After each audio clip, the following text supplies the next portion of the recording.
Now you're an alien, which is insane. Totally And insane. The first thing I thought when I heard that was, if you mused or ruminated at all on why Ridley Scott cast you in that film. Yeah, the whole time, none of it seemed like it was real. I'm like, well, I'm not really sure what, maybe I just got agented into this or to the meeting, and then he's going to decide that he doesn't want to meet me or whatever. I didn't know. I wasn't.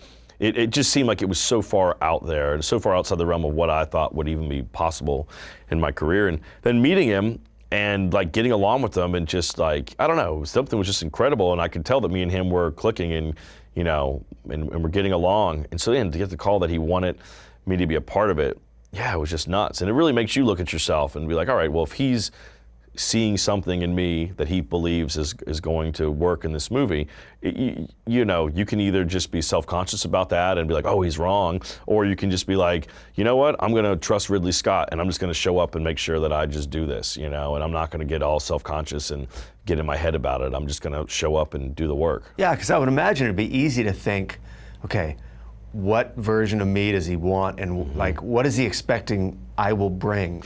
Totally, and it's like you get it all the time. If you're a comedian, you just get offered everything that you've already done before. It's like, oh yeah, we wrote this script for you, and you're like, yeah, you wrote it for me because it's fucking Kenny Powers. It's like it's exactly what I've already done. Right. I mean, that's what happens, and so, even when I got this, I'm thinking the same thing. I'm thinking like, oh, I bet you that it's just going to be like comic relief.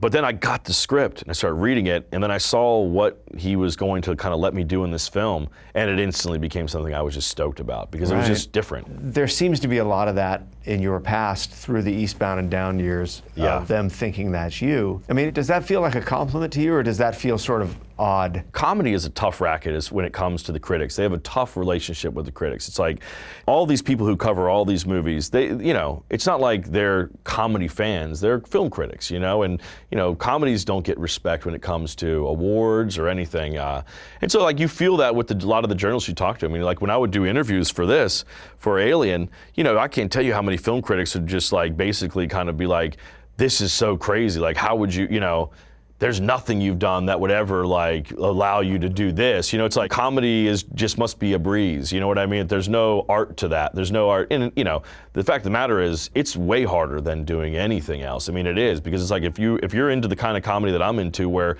it has to be believable to be funny, that's as hard as it gets, because you have to be earnest and true, and you have to read as real, but then you also have to make people laugh.